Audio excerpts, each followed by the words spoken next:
My guest today is Sam Weller, biographer of Ray Bradbury, short story writer in his own right, and major Kiss fan. So hopefully we're going to have a crap load of things to talk about, right?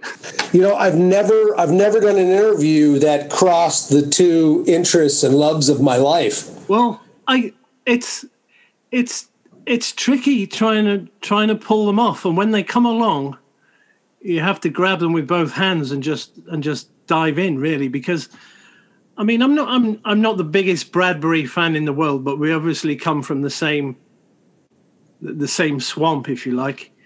I love it. There's so much material there just to play with. So to kick off, I think I know how you became to be Ray's biographer, because I've read Live Forever. And I'm guessing that it's kind of 90% autobiographical. Good call. Yeah, Live Forever is a story that's later in my collection of short stories, Dark Black. And you're absolutely correct. I mean, it's probably about 90% autobiographical, except for the twist of the story, of course, that I shall not give away because me neither. I don't believe in spoilers. But, you know, I was a journalist in 2000, journalist with, you know, similar pedigree as yourself, Sean.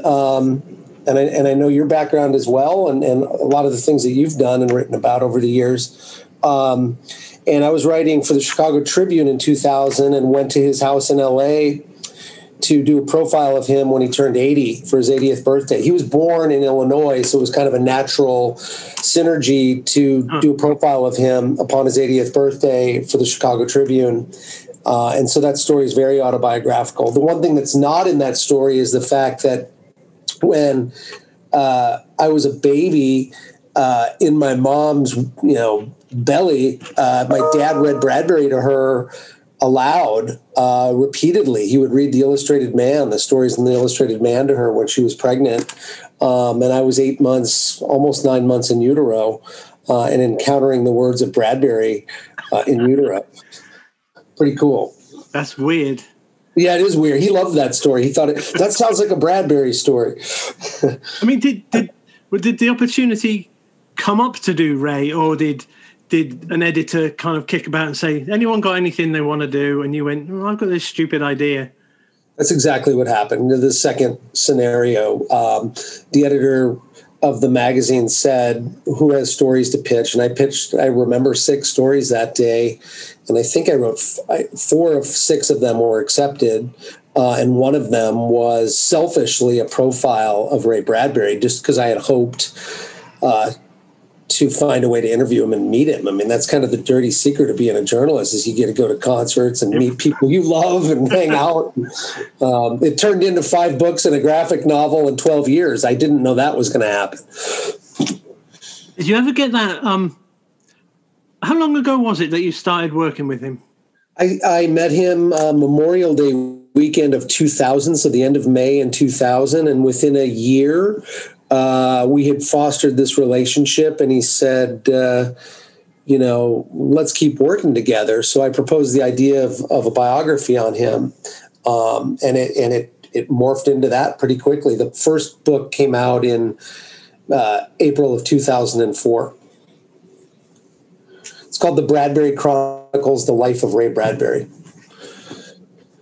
Well, I mean, when you first went, was there a moment when you kind of sat in the car and went, I hope you're not a dick. Please don't be a dick. Because that's always...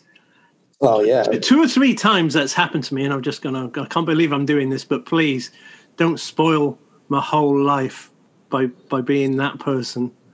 Yeah, that's a really profound point you're making, and it comes only from the point of view of someone who's been in that car, such as yourself, many times over these years and decades, right? And you've met these heroes, and there's always this old maxim that people will tell you, be careful when you meet your heroes, because more often than not, they don't live up to your expectations. So, yeah, I think in the back of my mind, I was thinking, I hope he's not an egotistical dick, as you said, and he was anything but. He had prepared lunch for me. He was jovial. He was hilarious. He was super energetic, even though he had suffered a stroke 6 months previous. And when the interview was kind of wrapped up, I was given an hour initially. He said, "What's the hurry? Why don't you stick around?" So he was one of those rare instances where he sort of exceeded my expectations. It's quite odd when you do some of the how should we say it nicely? When you do some of the guys that are kind of older and have lived through decades of doing press and stuff. I mean, one of the big things for me was with Alice Cooper, and I was kind of like, I hope you're going to be a nice guy. And you transcend this publicity and PR machine to a point where you just become a person again. And you're just happy to talk about your work so long as the other person isn't turning up empty-handed as well. There's a kind of an unspoken deal there. And I got so much out of Alice on that basis. He just transcended the nonsense and he gives you what you came for. And obviously the same for you there.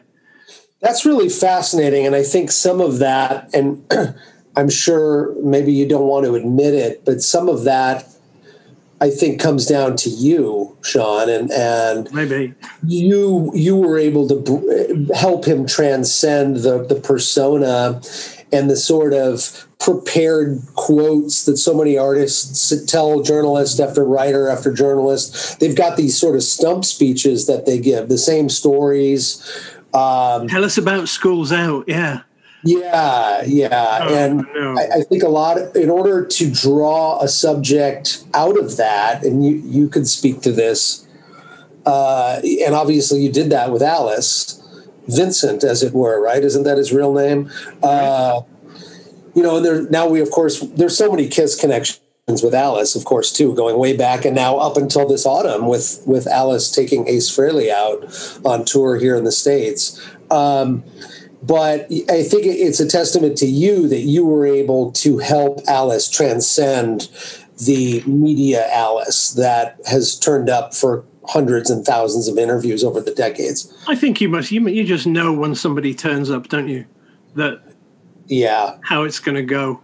They probably know when we turn up too, I mean, if you were in their role, like they can tell when a journalist is prepared or they're vested in the story and they appreciate them and they're armed with a life of knowledge. The subject can tell that immediately too. I was with Ray Bradbury many times where people thought he was Arthur C. Clarke, or they thought he was Gene Roddenberry. And these are, working journalists with full-time jobs as working journalists, and they're sitting down asking about how he came up with Star Trek. And I'm sitting there, and it's just absolutely humiliating because you got to tell us, like, you're in the wrong place, man, with the wrong person.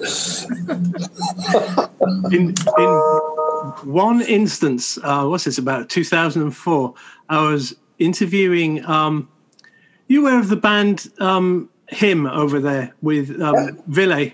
Yeah. I was interviewing him in Chelsea in a hotel, and there was an American couple, and they came over to us. We were standing at the bar, and they came over, and they said, "Do you mind if we take a photo?"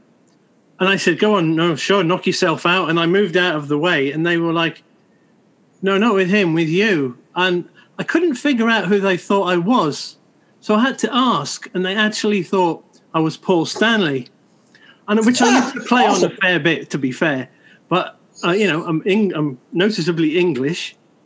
Why am I in a bar in Chelsea? And so on. People can be weird. That's priceless, man. You didn't you weren't tempted to go, "All right, people, let me hear you. Wild animals on the floor." and then buy some of my stuff. Yeah, right. Yeah, you got to throw in the pitch, of course. So. From being with Ray, did that make you? Was your need to be a short story writer always there, or did that come from hanging around with Ray too much? No, well, it was always there. That's a great question. I mean, I read comic books, religiously as a little boy, and fell in love with storytelling. and read books. I mean, that was one of my primary outlets that kept me out of trouble, was books and music. And,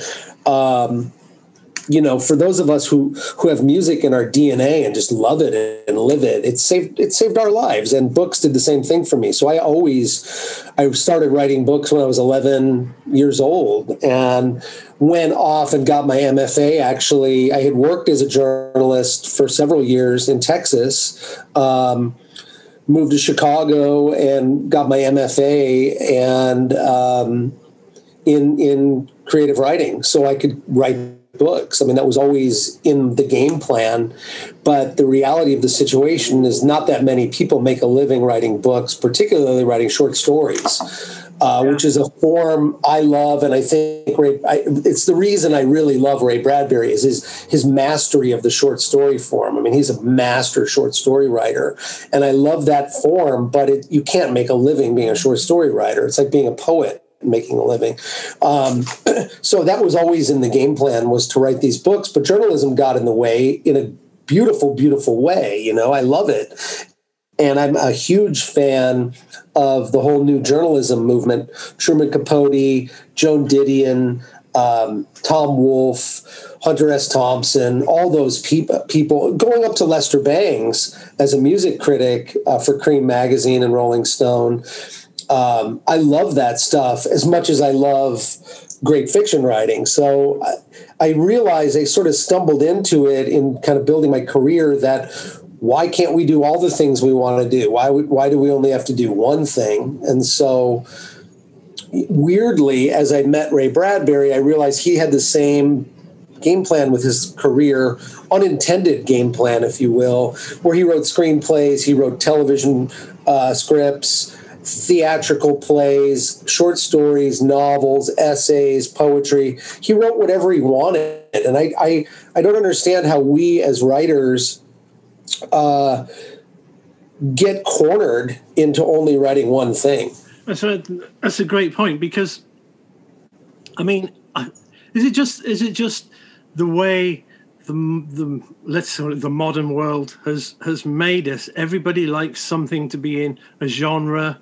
You go in the record store and you head for the heavy metal aisles or rock or jazz, so that everyone can find what they have to sell. And I think in Ray's era, it was a bit more. I don't know if it was a bit more but it was certainly different. Certainly different.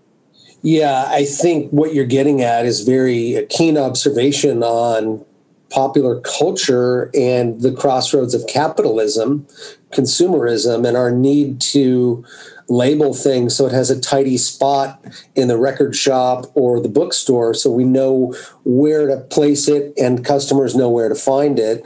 And so that comes down to a consumerist ideal being placed over what we're doing as creative people.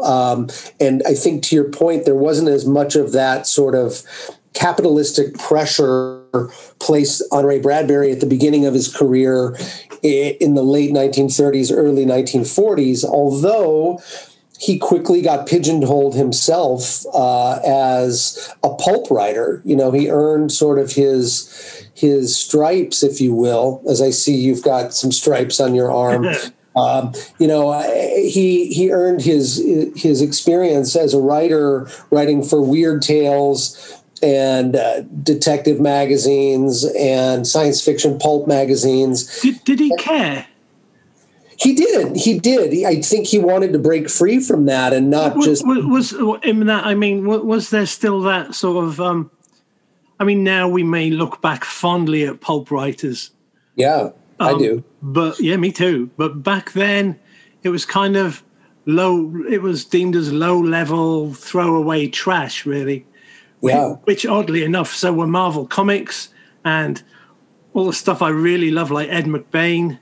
Yeah. Pulpy trash, but time has proved otherwise. You're absolutely correct. He was always looked at, even in the middle of his prolific early career in the pulp magazines, as a superlative writer, even when he was writing for Weird Tales.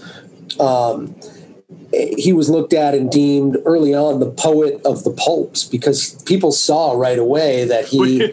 I'd kill for that title now, wouldn't you? I love that title, I know. And then later, when he writes the Martian Chronicles, he emerges out of the pulp scene, arrives into the glossy literary magazines like New Yorker and Harper's and Mademoiselle. He's then labeled the poet of the rocket age. So he went from the poet of the pulps to the poet of the space race in a decade. Both are interesting monikers, but he did not want to be labeled ever as just a science fiction writer. He was very testy about that, in fact. Did he push back against it? He did. I have some letters where he was writing as editor at Doubleday in the 50s about the Martian Chronicles, and they wanted to put a Doubleday science fiction book on the cover. And he said, you wouldn't do that to George Orwell, or you wouldn't do that to Aldous Huxley. Why are you doing that to me? You know, he didn't want that sort of genre stamp put on his covers. And again, Doubleday was saying, well, science fiction fandom is a big field, a big market for us. And so we want to market your book to that readership. And he really resisted it. To your point, he pushed back pretty hard on it. To the point that he just went and wrote something else that was not about rockets at all, right? Very good point. Yeah. He just switched gears and wrote whatever he wanted so he could never be labeled. Which is the old Bowie thing of, you know, if you start out being a chameleon, you can always be a chameleon. People, you look at T-Rex and Bowie, and Mark Bolan and T-Rex just did the same thing over and over and over, as much as I love them. But Bowie just did whatever he wanted, changed every album. You never knew what was coming. And that became the norm. And I think that's the way, even now, that you have to do it if you can get away with it. That's a fascinating insight. And I think it interestingly enough sums up the way Bradbury navigated his career. I think the term chameleon is a perfect, Bradbury loved metaphor as a way to represent.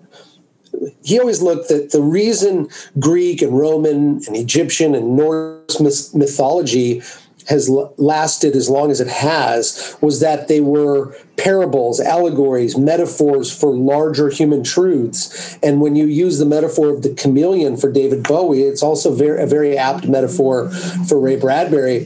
And, I'm one to always find some crossroads between any cultural reference and Bradbury. And David Bowie, as you know, Sean, was a terrific reader, and he loved Ray Bradbury. In fact, I think he probably milked him dry, right? He loved him. You're right. And they had dinner once in L.A. before Bowie performed at the Forum. Storied venue of the supposed recording of Kiss Alive 2, among others. Always connecting things to Kiss, too. But Bowie and Bradbury had dinner one night. With Kiss. Yeah, I wish. That would have been cool. Their Gene wishes. Yeah. But, talking about Kiss, it's quite obvious that, let's not touch on Kiss just yet, but... Okay. But, Gene came from that same pool. Good point. He that sci-fi fanzine kind of...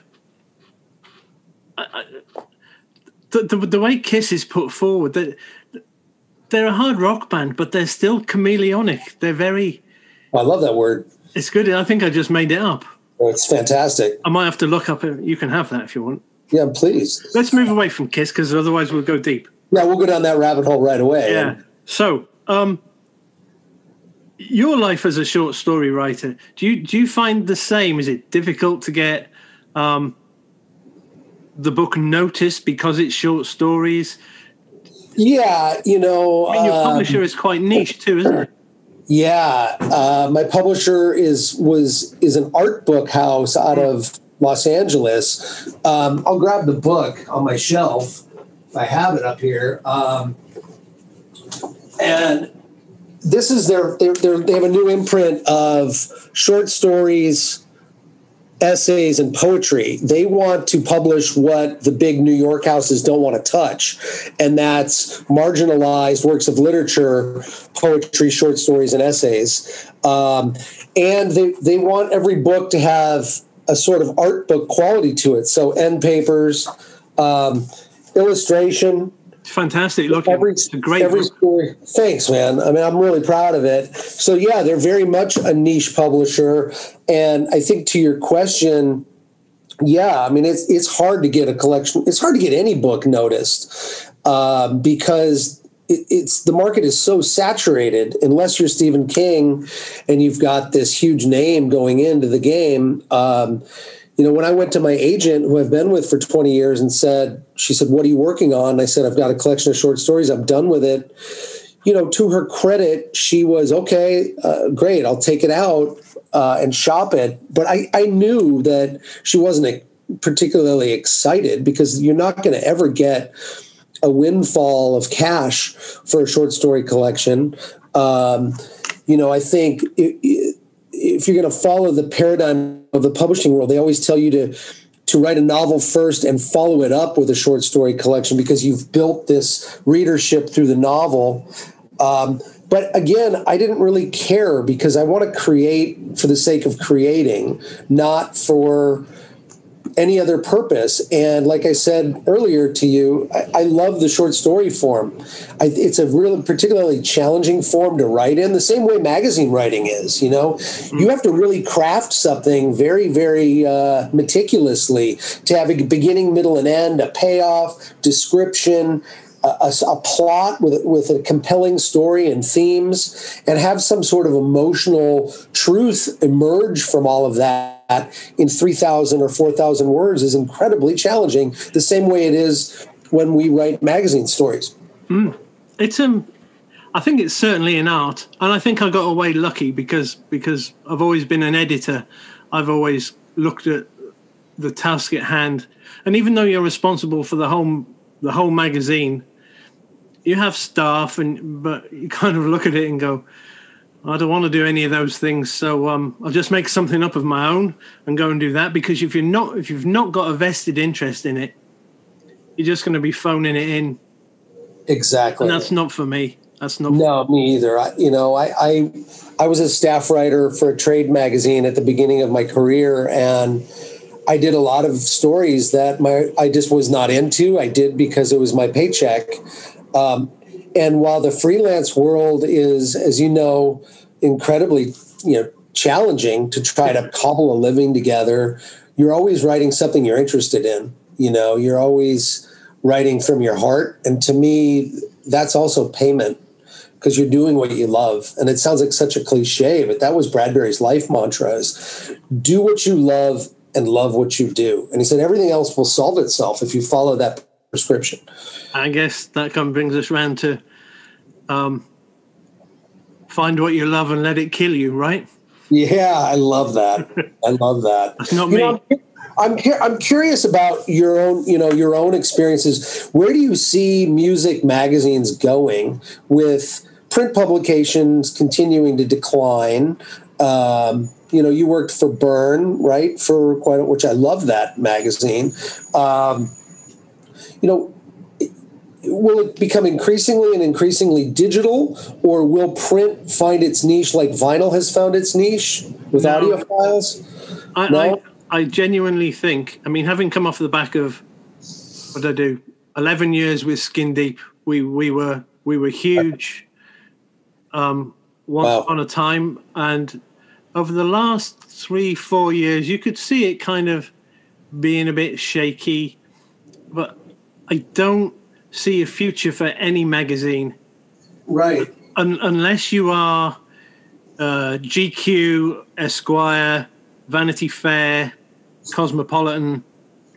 Unless you are one of those big guns, I think the model is broken. No record company really wants to spend money on tour advertising, and why should they when I just pick up my phone and have a look, right? My phone even tells me when someone's on tour, so that's that job done. Yeah. My phone tells me when there's a new album out by someone else I like, and so on and so on. But they've killed it for themselves because the content is online. If you give away the content on your website, why the hell is anybody going to buy your magazine? But it's coupled with also, I think, a huge decline in the quality of journalism. Massive decline. Why have we seen this decline? I was thinking about this earlier on, and it's like everything. The thing that that's okay. The thing that gets copied is never as good in its second wave. So I always loved Lester Bangs. I loved his attitude. Me too. He was just a great guy. And I kind of pertain to, I just want to be like Lester Bangs or Hunter, one of those guys who did things differently. But you read a Lester Bangs album review, and he'd take a band apart just because it was their third album and because he could, and just annoy everyone. But you read an album review now, and you'll never get a 1-star review of someone punishing an album because there's too much advertising wrapped up in it. That kind of thing. Books are really bad. No publisher advertises books ever. I know. I just feel that magazines need to. That they're just dying because of the internet.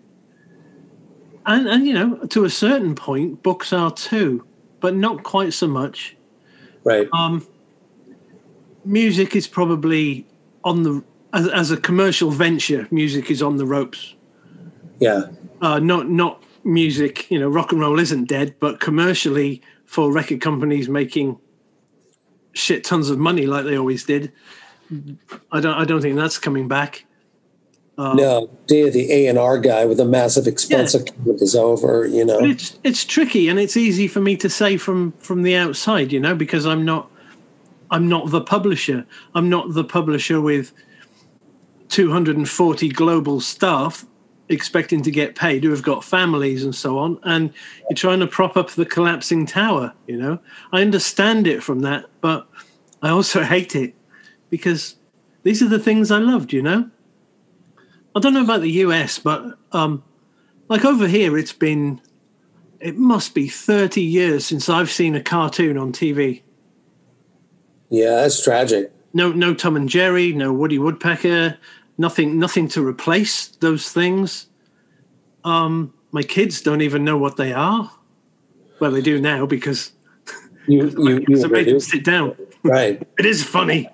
I've done the same thing with my kids. We've gone through a complete binging of the old Sid Marty Krofft shows. I don't know that you're familiar with. I know them. Land of the Lost or H.R. Puffin stuff.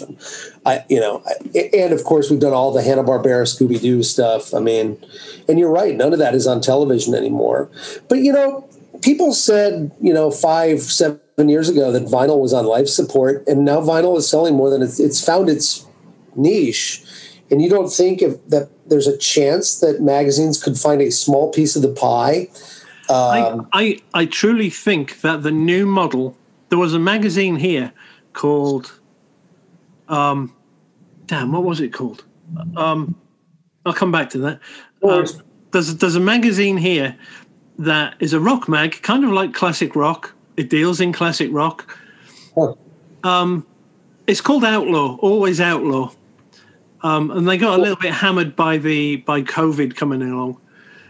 But they publish it direct to fan. So if you want a copy, you buy it from them. It's not on the shelves. It's the equivalent of about $15 an issue.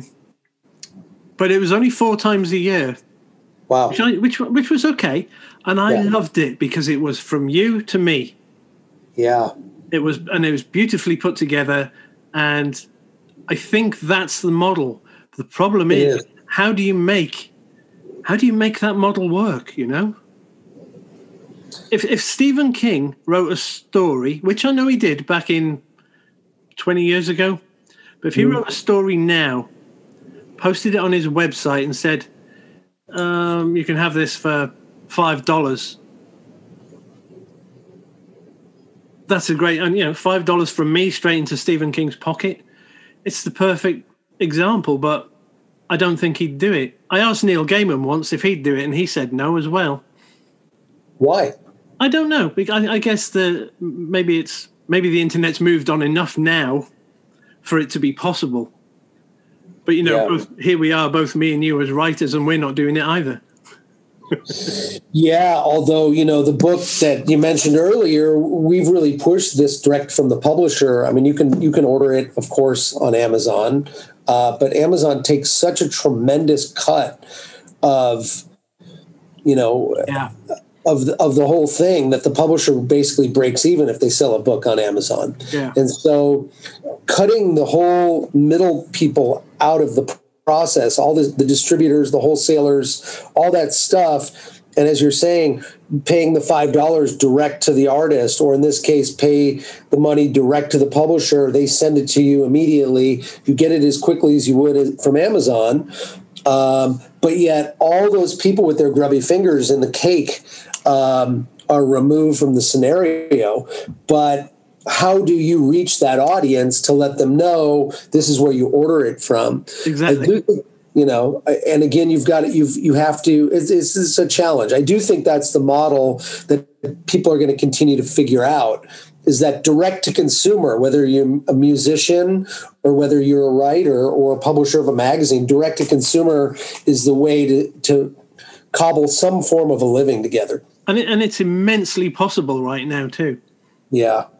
Totally possible. Provided by the internet, but the discussion we're having, the internet has destroyed all of this thing too, because the genie is out of the proverbial bottle, right? You're saying everybody's gotten everything for free. Now you can't suddenly come back and put paywalls up on everything. Yeah. You're going to piss everybody off.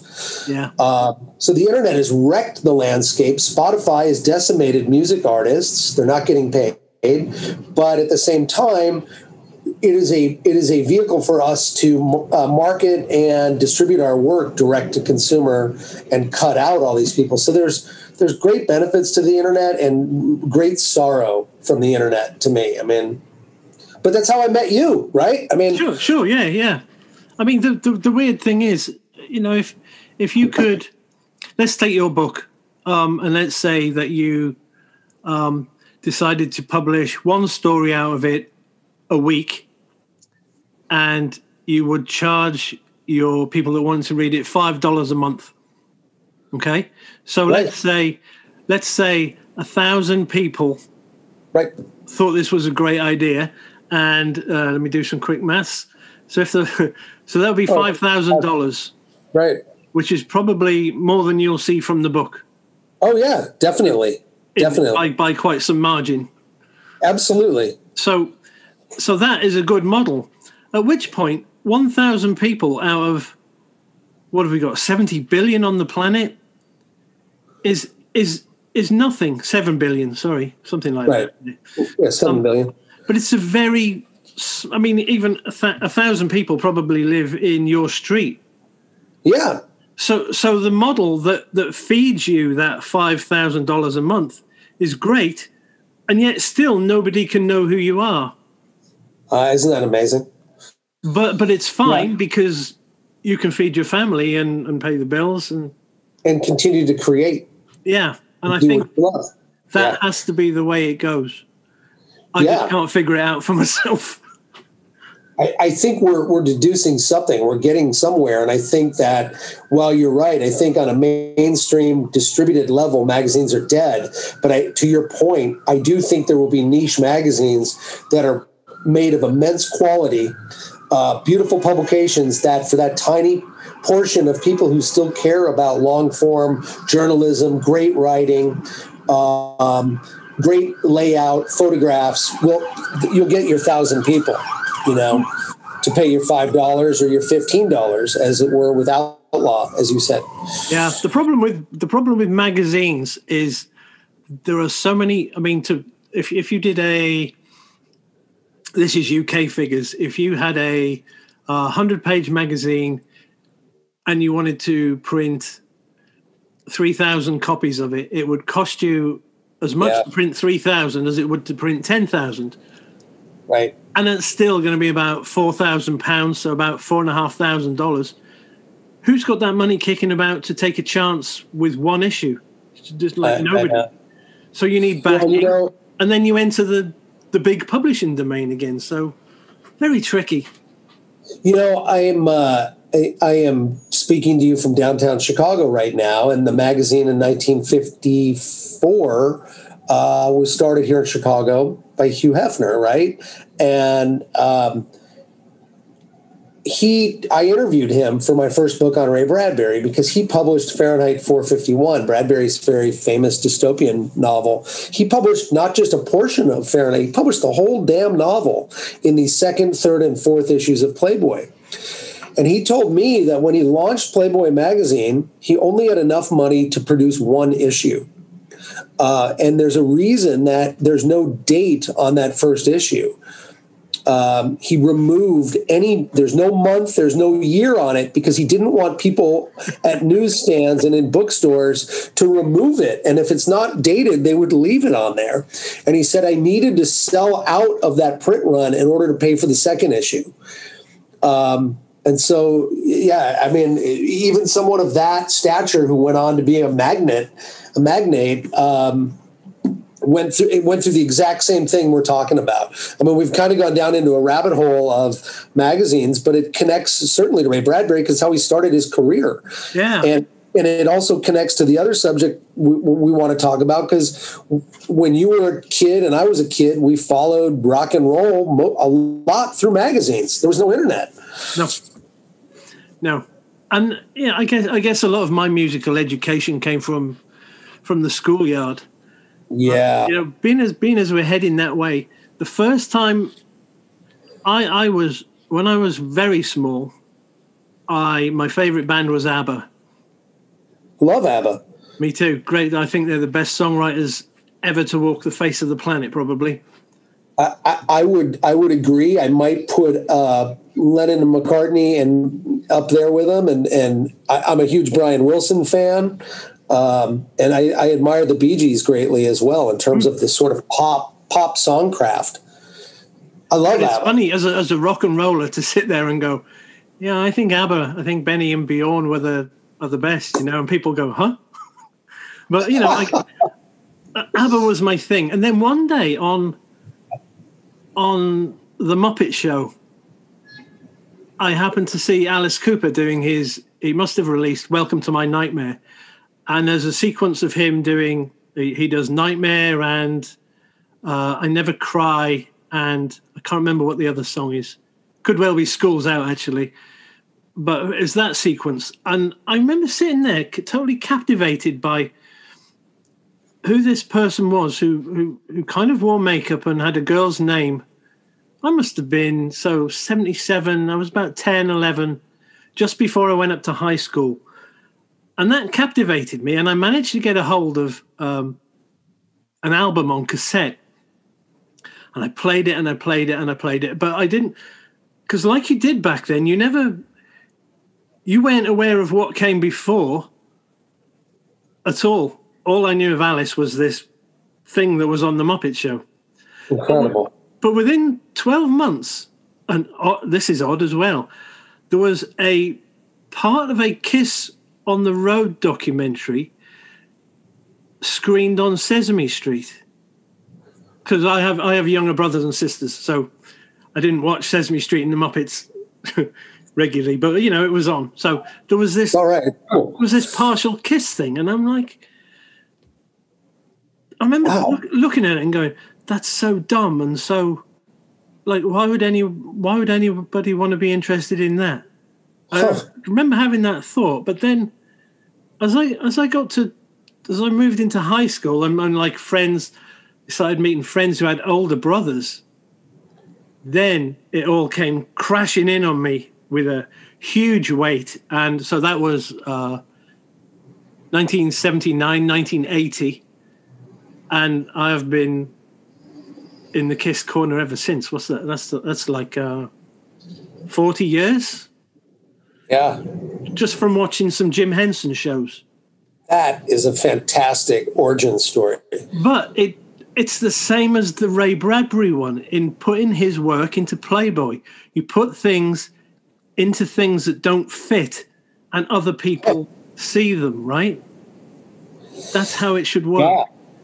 That's fascinating. I think rock purists might argue that, and I don't agree with this standpoint, that Kiss got soft by availing themselves to things like the Muppets, or to Kids Are People Too when they introduced Eric Carr, or in making their movie of the week for NBC, that they softened themselves down to the point where they became a family-safe rock band when they were a dangerous rock band in the beginning. But I think you're right. I mean, in terms of reaching and surviving as an artist, you need to put yourself into places that are unexpected too. But I think also that any band, and you can, I think this stands for every single band ever, you have 5 years in which to do your thing. Yeah. By the time Phantom of the Park came out, those 5 years were done. By the time Alice was on the Muppets, those 5 years were done. Then you're having to reinvent yourself to stay relevant, and it was the 70s. What the hell else were you going to do? If someone said, do you want, we're going to do a Marvel comic about you, hell yeah, count me in. Totally. Who wouldn't? Yeah, or why wouldn't you make a movie of the week? Or everybody would take that chance. I mean, maybe there are some maybe David Bowie wouldn't have, but I bet he would have done a Marvel comic. Maybe he did. I don't know. Not that I know of. But, Bowie did, the coolest rock star ever went and did Labyrinth with Muppets in it. There you go. I mean, perfect example. We're learning something here. If you want to get somewhere.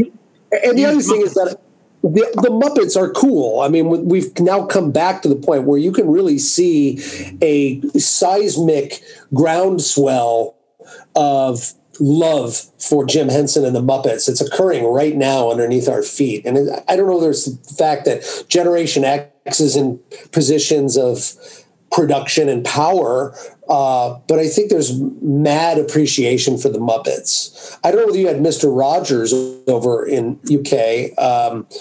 He was an American children's icon as well that came on PBS. And he's now beloved as well. This is fascinating. I think you and I are born of very much the same popular culture. I was born in 1967. So was I. Okay, so exactly. We've come up exactly the same way. Yeah. I'm curious, as you're an ABBA, I don't know what the term is, ABBA head, whatever the term is. But all four of them they're still alive. All four of the members of ABBA are still alive. And I think it's fantastic that they will not get back together, because the one thing that was Led Zepp were Led Zepp. They shouldn't have done that Get Back Together show, because it wasn't the same. Yeah, no John Bonham. So there's a part of me that kind of wishes Kiss had called it a day at 1978. But there's the other bit of me that's really enjoyed everything they've done since. But, Oh, man. I mean, I know those aren't the most popular albums in the canon, but, Music from the Elder is one of my favorites. I love Unmasked. I love Dynasty. I was talking about this with my ex-drummer the other day. I said, Unmasked gets a really hard time, but damn, there's some good songs on there. Naked City is fantastic. Such a good song. Could you imagine if Unmasked had the level of raw production, like an Eddie Kramer had produced it and made it a rock album? Instead, it's a beautiful, wonderful power pop album, but if they had made that a raw rock album, I think that's some of their best songwriting, arguably, in their entire catalog. I mean, I know that first album, those are gems, and they've stood the test of time, and those songs are what made them who they are when it was released as Kiss Alive. But I think some of the best songwriting, to your point, is on Unmasked. If you look at it, it's amazing. It is. Great song. it suffers a little bit from its cover, perhaps. Yeah, a little bit. And it suffers a little bit from being called Unmasked when nothing amazing happened. But no, it's a fantastic album. Really, really super solid. And they don't ever talk about it as a band either. They really don't. And it's weird to me that they went back to the same producer who they had worked with on Dynasty to do their next album with him again. I wonder what the impetus was behind that. Like, why did they go back to him again? I assume maybe it had something to do with Peter and all the problems they were having with Peter Criss at that time, because he had produced Peter's solo album as well, right? He put a polish and a kind of candy-coated sheen on their work a little bit. It's very poppy, but I love those records. And you're right, they don't talk about that album at all. Maybe just leave that. Maybe it's just like maybe there's just a bad taste in their mouth, from living through it. And I mean, a year or two before Kiss Alive, they were it was the start of the roller coaster down, so I can kind of understand why it might not taste so good. I think that's a really good point. And I think all of us vocal, opinionated Kiss fans need to remember that, these are the Demon, the Star Child, the Cat, the Spaceman, what have you, but they're also human beings, and they went through this shit. And you're right. I bet it did leave a lot of shit we don't know about that was probably really a pain in the ass and really grueling. And maybe there's as much as I might like that album, that was such a negative period of time that I don't even want to deal with it. And the other thing for me right at that time was I didn't go off Kiss, but they weren't offering me anything interesting. And then from left field came Twisted Sister. And man, I freaked. I just went Twisted all the way. That was I was all in. Both feet, both hands. I loved Dee Snider. And as an aside, I've interviewed Dee 4 or 5 times. Every time he said just exactly what you need him to be. So smart, so appreciative. Wow. All the things that you'd ever want Dee to be, they really came along, and of course then time moves on, and what happens next? Well, Kiss is sort of relaxing, making Lick It Up and Animalize, which were kind of okay. I'd stand by them in a fight with a non-Kiss fan, but we're talking honestly here. Right. Motley Crue, Wasp, Rat came along. I know. And suddenly there was, in fact, before that, there was things like Black and Blue, and there were some fantastic bands coming round out of that period. And it culminated in Guns N' Roses. You're right. Cinderella, who were fantastic. Bon Jovi took over the world. Right. There were less and less reasons to turn to Kiss. Yeah, really. Yeah. Especially when the only Kiss you wanted to turn to was from 1977. Yeah, you're right. I mean, your point about Lick It Up and Animalize, I listened to Lick It Up a couple times in the last month or two, really loud, just cranked it. I think the songwriting is excellent. Vinnie Vincent was reined in and restrained enough where he's absolutely shredding on that album, but not. I think Vinnie saved Kiss. Yeah, I'm of that ilk too. I'm of that ilk too. Not visually, right? Yep. I mean, they're entertainers and they know how to do that. But I think on a songwriting level, Vinnie reminded them of their streets background and how to rock hard again. I think some of those songs on that album, as cringeworthy as a song like Fits Like a Glove might be lyrically, that song shreds. And I saw Gene with his band, who's now Ace's band, which is just really crazy. But those guys can play those songs, and they sound exactly like the album, even the background vocals and stuff. Those guys, that band, it's now the Ace Frehley band. Those guys kick ass. I don't know if they've been over to UK and played for you guys, but if they come through, you got to go. Those Nobody guys comes here anymore. Nobody comes this way. Something Something wicked this way does not come. Not come. You don't get the Mighty Wild Hearts where you are. They're from England, man. Well, let me tell you about the Wild Hearts. Back in, I'll cut this story quite short, but it is quite entertaining. Back in 93, 94, Hoover, the vacuum cleaner company, and maybe it was earlier than that, the vacuum cleaner, they had a thing where if you bought one of their vacuum cleaners, they would give you 2 free flights to New York. And this was a big story over here because an awful lot of people who bought vacuum cleaners never got their tickets. Whoa. But I was one of the people that did. Now, at the time, I had a band, so I had no money, and I was working in a video shop. So I kind of had pocket change. And I said to my friend, you want to come with me to New York? Now, he had about as much money as I did. So we get on a plane. We land in JFK. There's a huge black guy standing at the door with a sign that says Danny's A-Team Limousines. And he said, can I give you guys a ride somewhere? So we kind of went, yeah, cool. Limo, super. So we get in his car. We've got no luggage. We've just got big coats on because it's February. And he says, where do you want to go? And we kind of went, I have no idea. Take us to CBGB's. So he says, okay. So we get out of this limo outside CBGB's and we kind of look around and there's hookers and there's like those Vietnam vets on skateboards that you used to see. Right. And all that kind of thing. And we were like, okay, let's quickly go in. Let's go inside. And we had a beer, and CBGB's was a huge letdown because it was about 4:00 in the afternoon, and it was the 90s, and it was all over. But we were there anyway. Anyway, we ran out of money really quickly, and my friend Jay, he calls his mother, who's got a pen pal in the days of pen pals. This is relevant to the Wild Hearts. I love it. And he says, can we go and stay with your pen pal? Because she lives in New York. And she's like, well, she kind of does. She lives in Syracuse.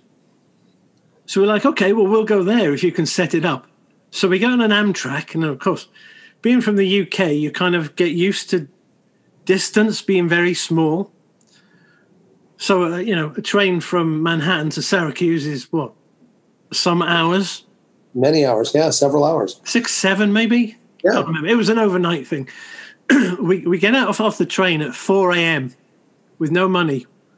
And we wait.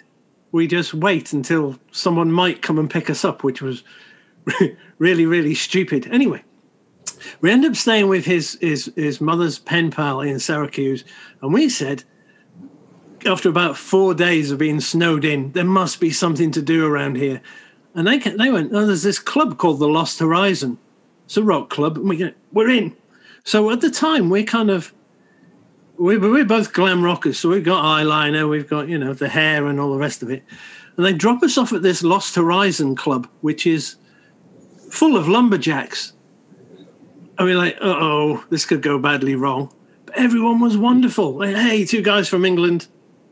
Anyway, to cut the story really short. It's awesome. I love this story. You totally have me. My friend Jay had taken one thing with him in his pocket, and I believe it was the CD single for Sucker Punch.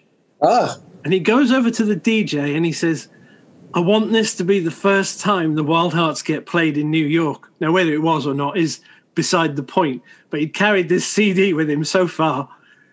The guy puts it on and the whole place just, Sucker Punch. They were playing Judas Priest and Bon Jovi. And it was like, holy fuck, what is this? And that was kind of like, that was how the Wild Hearts came to be for me. I know at the time in my head, they'd released their EP, which is called the Turning American EP. Don't Be Happy, Just Worry. That's the one. That first one? I think so. But in my head, because I had a band too, I saw the Wild Hearts as, even though we were nowhere near, I saw them as competition. So I was like, let's just stay away from that style of thing, you know.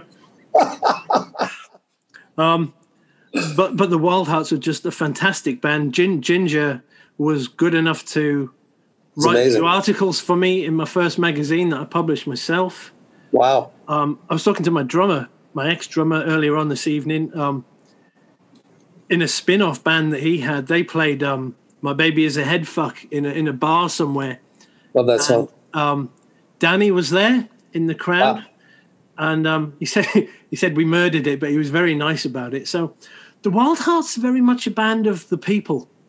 Yeah. And why they never got huge, who knows? Maybe the same reason that bands like Cheap Trick were never really huge. Not really. They are in hindsight. Everyone loves Cheap Trick now, but at the time, not so much maybe.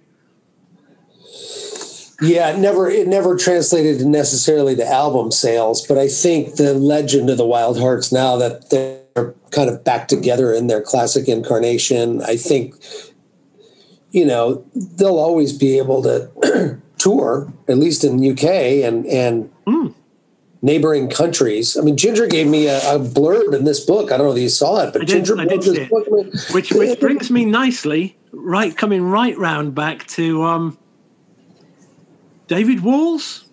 Yeah. I read the story and I went. You're the only person. I went Battersby. Okay, McCormack. David Walls. I thought I know that name from somewhere. I did have to go online to check it out. I'm like, okay, this is a very cool secret Wild Hearts story.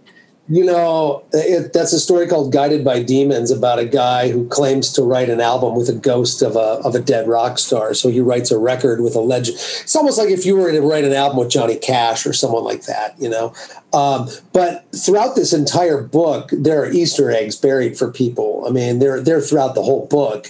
And you're the only person to notice those little Wild Hearts Easter eggs buried in that story. You're the only one. That's my job. Leave it to a rock scholar. That is completely cool. Very cool. But what's cool is that you never give away the Easter egg. No, I put them there, and most of the time people don't get it. Only diehard names.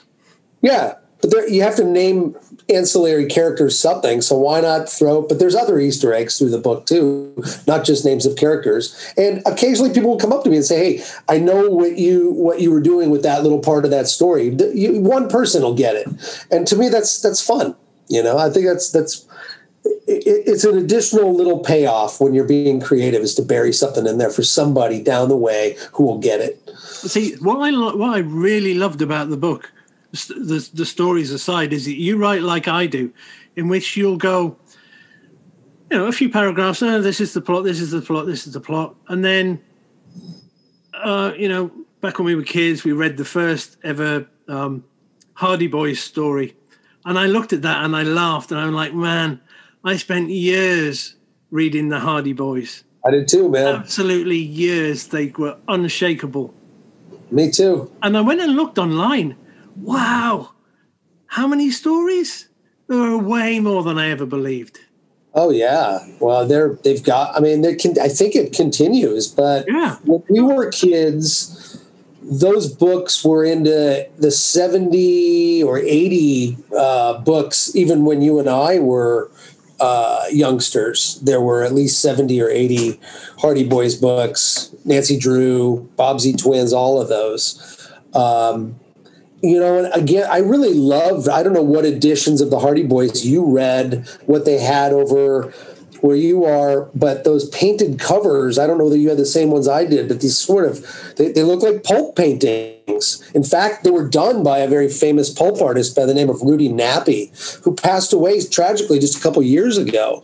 I would have loved to have met him, but those covers are just, and you read to find that moment in the book that is on the cover. I just love that shit. There's the one with the dragon. Yeah. And you think, oh, there's going to be a dragon, but it's not really a dragon, which is so pulp. Yeah. Oh, there's a dragon. No, it's not really a dragon.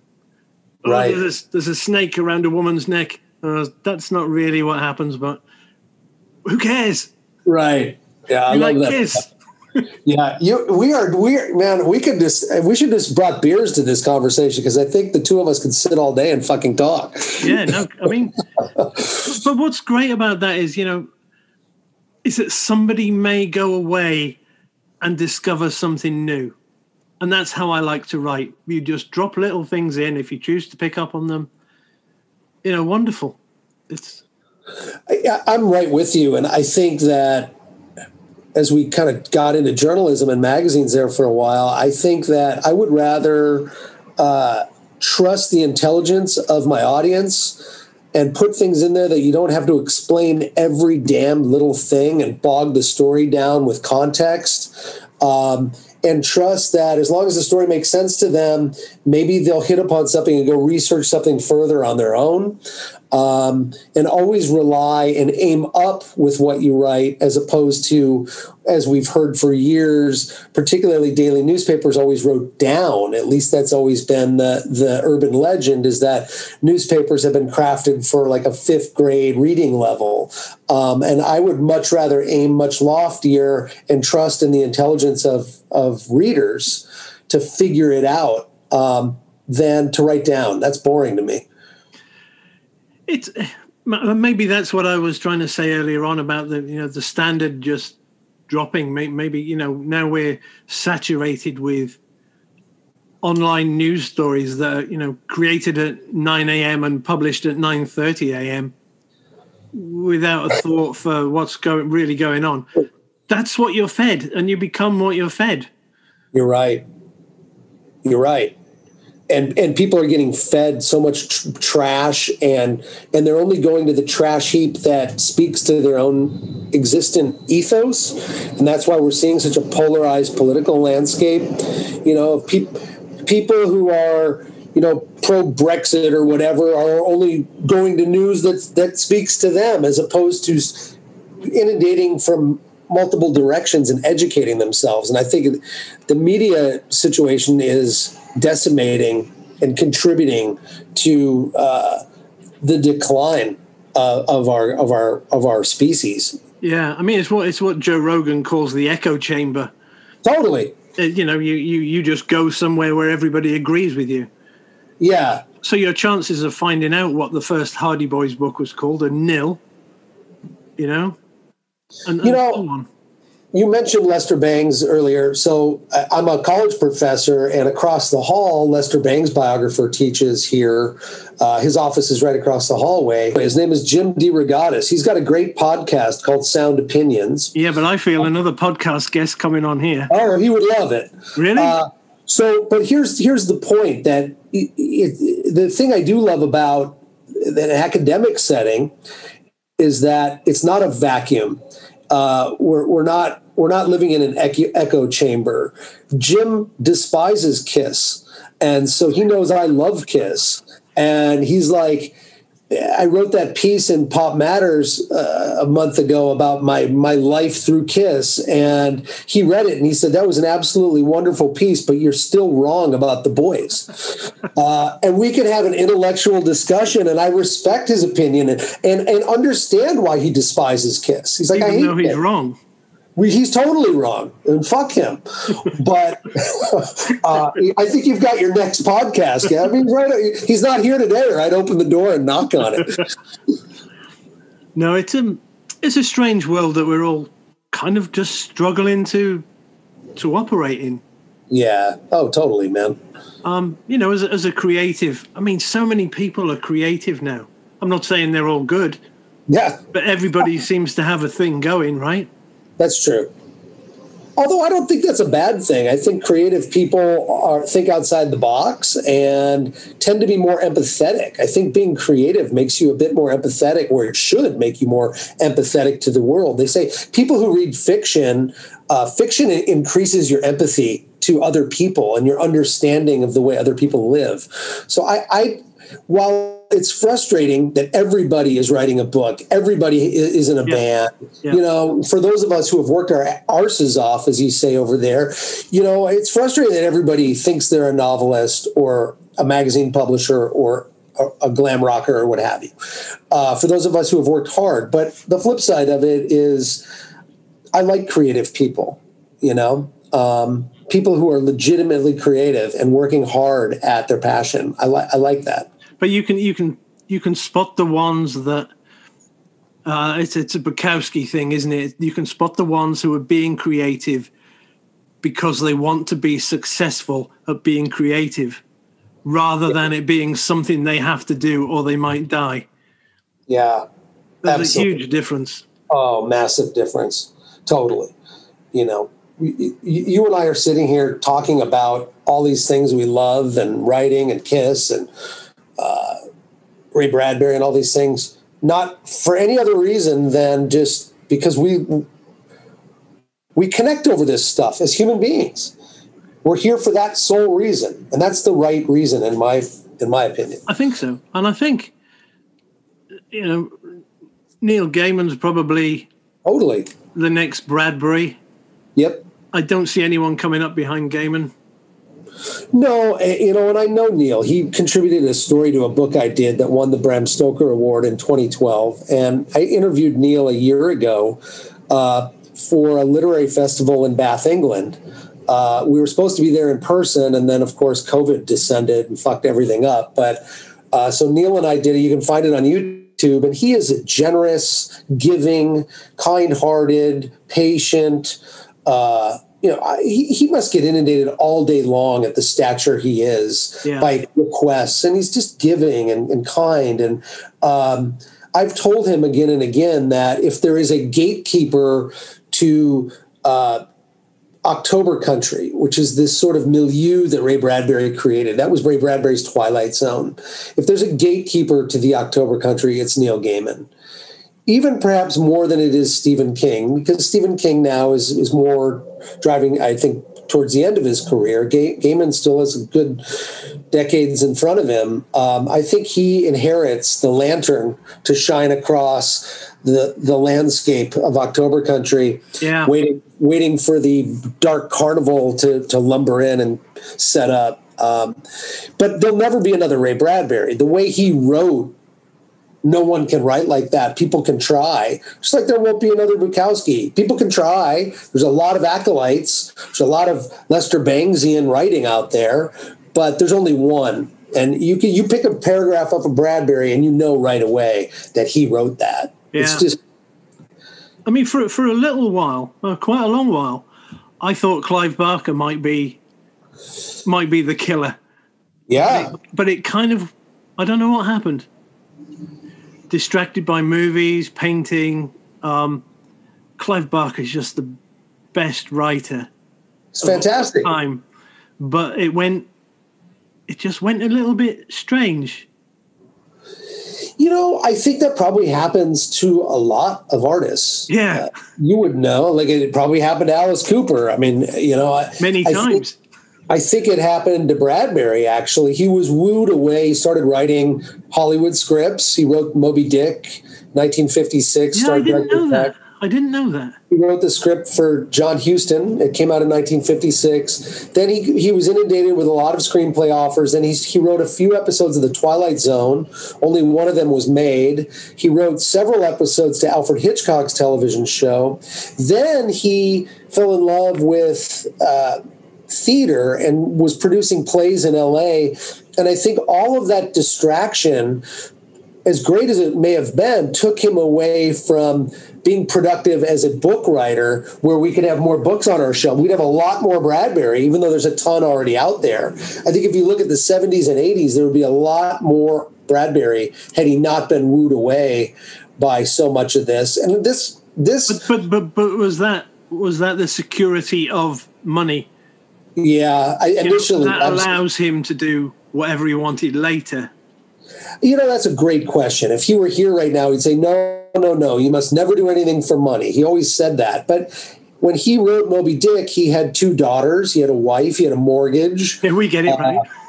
He was riding a bike around L.A. He was not wealthy, and he finally was stable writing screenplays. So he could continue to be a writer. So I think even though he wrote Moby Dick because he was a John Huston fan and he was a huge devotee of cinema, he loved movies, the financial aspect never hurt, and it provided him the opportunity to actually be more creative. Imagine that conversation. Yeah, you go home and you say, "Hey, I've been offered this screenplay to write, but I don't think I'll do it. I think I'm going to stick with my short stories." Okay. You see that shed at the end of the garden? Totally. Take your dog. Totally. Well, and this sort of being wooed away by money and fame and Hollywood, it even hit Gene Simmons, right? I mean, as he's dating Cher and Diana Ross and pursuing his Hollywood career, and then suddenly we're getting Animalize and Asylum and Crazy Nights, and people are like, where are the really hard-rocking great Gene songs? And Paul is keeping Kiss alive on life support. Yeah. Yeah. So I think this is a pretty common thread for people. I mean, even Neil Gaiman now is working consistently in film and television. Yeah. And it will provide, he's got Ash now, and not that he was struggling for money. No. But you want to leave something, and you struggle so long to be successful that when it comes, you take every strand of hair that you can find, right? In case somebody takes it away again. Totally. Unless you're a drummer.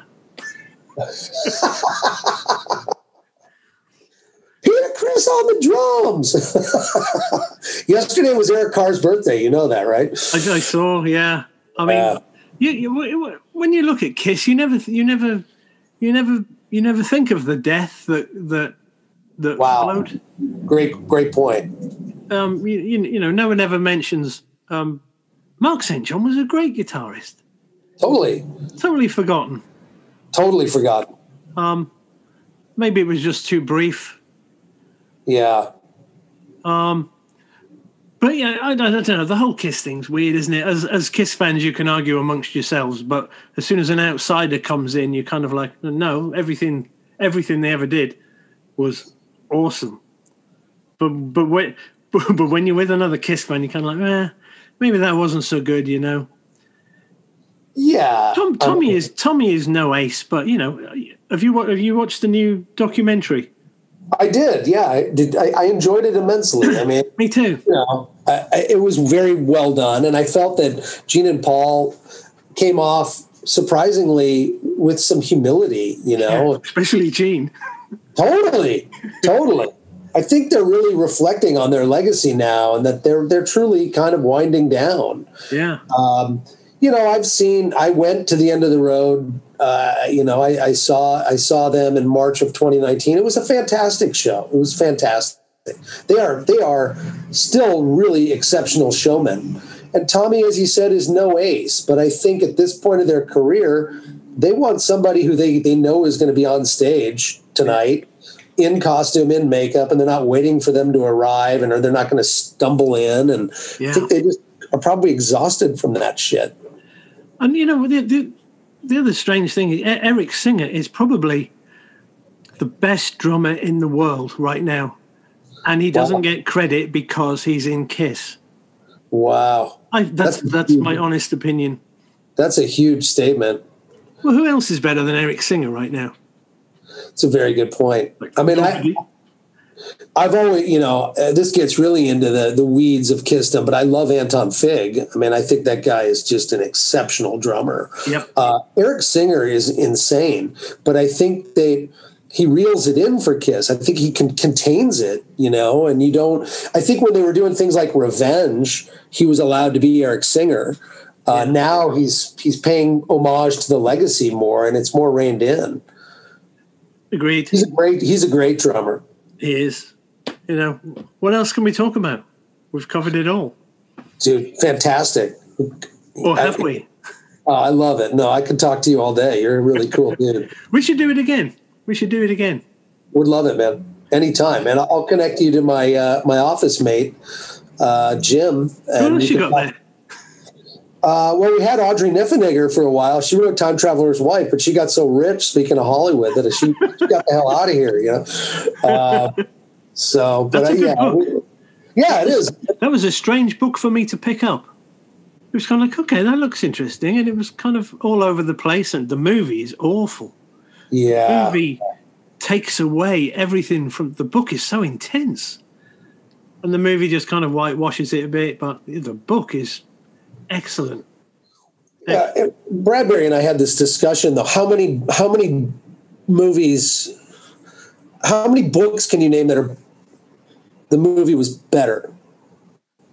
And Ray and I talked about that all the time. Like, give me an example where the movie was absolutely much better than the book.